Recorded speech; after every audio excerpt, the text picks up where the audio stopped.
At the end of every unit, your teacher has a chance to teach a lesson about other lessons and their context to enhance. But what do you suppose our teacher has us do? He skips the lesson and makes us present a digital LEQ. Elocution needs historical evidence, reasoning that can corroborate and advance a complex thesis that Dr. John P. Irish would admire. Then we drop the screencast like a single that is fire.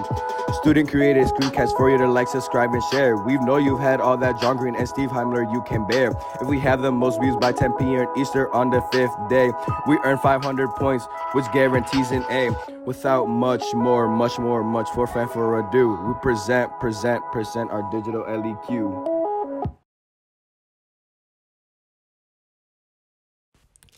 Continuity and change in China's international trade connections. What are the continuities and changes in China's connections to the world trading systems from 1450 to 2000? Since ancient times, China had been a famous center for trade. As it developed over time, various factors of its international trade had been affected by multiple continuities and changes in customs of exchange with other countries. However, its most significant change was opening up international trade again after years of discouraging it due to the belief that China is self-reliant by the Chinese government. Therefore, other changes in trade weren't as impactful as the open door policy of 1978.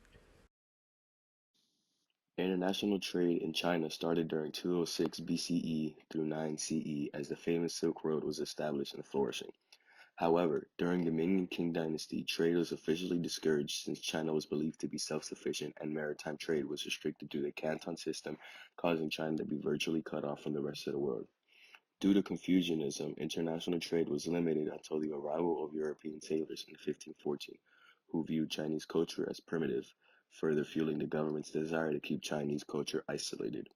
The aspects of Confucianism, coupled with the arrival of Europeans, sent China into a period of solitude where government-authorized international trade and cultural interaction were virtually non-existent. Since Deng Xiaoping, the paramount leader of the People's Republic of China, launched the opening up policy in 1978, China has remodeled itself from an underdeveloped agrarian economy and politically isolated state into the world's second-largest economy and an essential player with global interest and influence. For instance, in the 30 years from 1949 to 1978, only 200,000 Chinese people have traveled abroad. Last year alone, 130.5 million trips overseas were made, while foreigners made 139 million visits to China. The statistics amplify how China needs the world and vice versa. China starts to diverge from a mercantilism view and letting people take control over trade rather than just state powers. Some changes and effects that occurred were that trade became an increasingly important part of China's overall economy and it has been an essential tool used for economic modernization. China underwent a change from having full state power over commerce to having primarily owned businesses, but this is due to the use of a tributary system as a basis for trade and restricts access of foreign traders to Chinese markets, notably by limiting them to specified ports under controls established by the central government.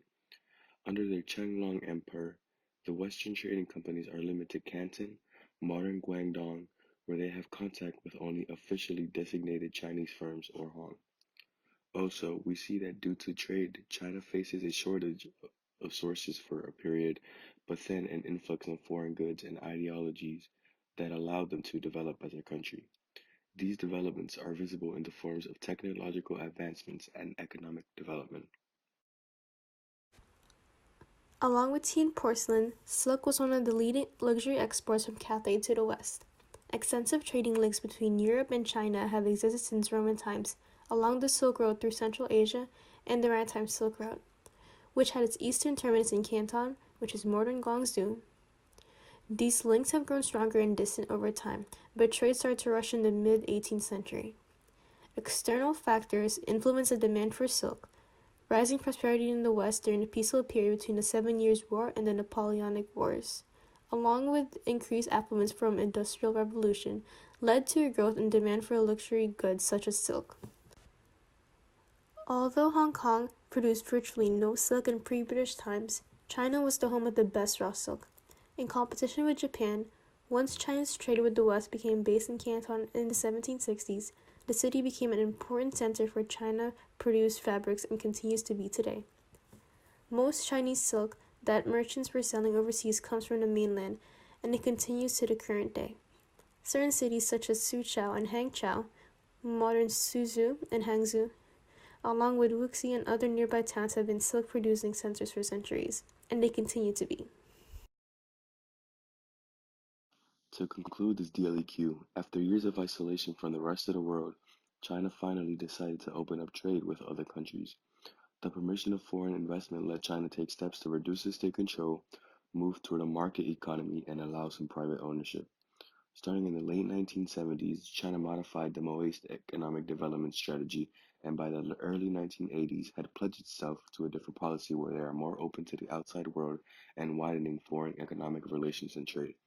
The opening up system led to the rearrangement and decentralization of international trade institutions, the adoption of a legal framework to facilitate diplomatic economic ties and trade, direct foreign investment, the creation of special economic zones, the rapid expansion of foreign trade, the importation of foreign technology and management methods, involvement in international financial markets, and participation in international foreign economic organization. These developments not only benefited the Chinese economy, but also blended China into the world economy. Thank you for watching our DLEQ presentation. Please like, share, and subscribe.